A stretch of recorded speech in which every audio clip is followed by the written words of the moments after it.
കല്യാണം ഇവൻറ്റും light and sound stage പ്രോഗ്രാമുകൾ catering സർവീസുകൾ തുടങ്ങിയ എല്ലാവിധ പ്രോഗ്രാമുകൾക്ക് AC, നോൺ AC സൗകര്യങ്ങളോടെ മിതമായ നിരക്കിൽ അനുയോജ്യമായ ഹാളുകളും അനുബന്ധ സൗകര്യങ്ങളുമായി നവീകരിച്ച സ്ഥാപനം വണ്ടൂർ നടുവത്ത് മൂച്ചിക്കച്ചോലയിൽ നിങ്ങൾക്കായി തുറന്ന് പ്രവർത്തനം ആരംഭിച്ചിരിക്കുന്നു.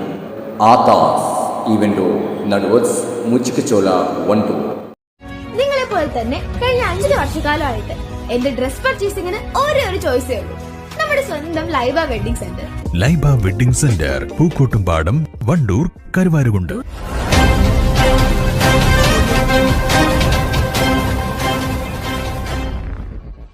കാളികാവ് ഗ്രാമപഞ്ചായത്ത് കേരളോത്സവത്തിന് തുടക്കമായി. ഇതിന്റെ ഭാഗമായി അഞ്ചച്ചവിടി ഗവൺമെന്റ് ഹൈസ്കൂൾ മൈതാനിയിൽ നടത്തിയ ഫുട്ബോൾ മത്സരം കാളികാവ് ഗ്രാമപഞ്ചായത്ത് പ്രസിഡന്റ് P. ഷിജിമോൾ ഉദ്ഘാടനം ചെയ്തു.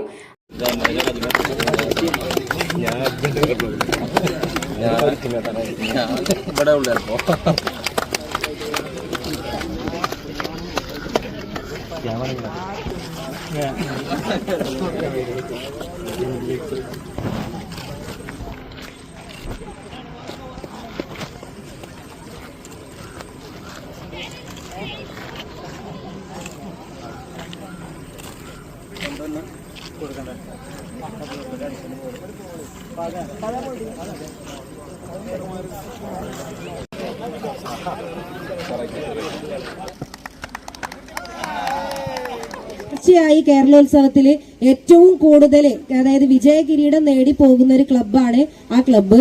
ആ ക്ലബിന്റെ അണ്ടറിലുള്ള അത്രയും പ്രതിഭകളെയും കായിക പ്രതിഭകളുടെയും അവസരമാണ് അവരായിട്ട് നഷ്ടപ്പെടുത്തിയത് എന്നും കൂടി ഈ ഒരു അവസരത്തിൽ ഓർമ്മിപ്പിച്ചുകൊണ്ട് കൂടുതലൊന്നും പറയുന്നില്ല. ഇതിനെ ഏറ്റെടുത്ത എല്ലാവർക്കും നന്ദിയും കടപ്പാടും ഹൃദയത്തിൽ നിന്ന് അറിയിച്ചുകൊണ്ട് ഇത് നല്ല രീതിയിൽ ഭംഗിയായി ഇവിടെ കണ്ടക്ട് ചെയ്തിട്ടുള്ള NSC ക്ലബിന് ഗ്രാമപഞ്ചായത്തിന്റെ എല്ലാവിധ നന്ദിയും കടപ്പാടും ഈ ഒരു അവസരത്തിൽ രേഖപ്പെടുത്തിക്കൊണ്ട് ഈ പരിപാടി ഔപചാരികമായി ഉദ്ഘാടന കർമ്മം നിർവഹിച്ചതായി അറിയിക്കും. അഞ്ചച്ചവിടി NSC ക്ലബിന്റെ നേതൃത്വത്തിലാണ് ഫുട്ബോൾ മത്സരം നടന്നത്. ഫുട്ബോൾ മത്സരത്തിൽ അഞ്ചച്ചവിടി NSC ക്ലബ് 1ാം സ്ഥാനവും കാളികാവ് ഫ്രണ്ട്സ് ക്ലബ് 2ാം സ്ഥാനവും നേടി. ചടങ്ങിൽ കാളികാവ് ഗ്രാമപഞ്ചായത്ത് വൈസ് പ്രസിഡന്റ് K. സുബൈദ അധ്യക്ഷത വഹിച്ചു. കാളികാവ് ഗ്രാമപഞ്ചായത്ത് കേരളോത്സവം പ്രോഗ്രാം കൺവീനർ റസാഖ് മറ്റത്തൂർ, കാളികാവ് പഞ്ചായത്ത് മെമ്പർമാരായ Ramarajan, Valayil Majeed, Anchachavidi NSC club president M. Jimshad, OP Navaf, P. Abdurahiman തുടങ്ങിയവർ നേതൃത്വം നൽകി. News bureau, Anchachavidi.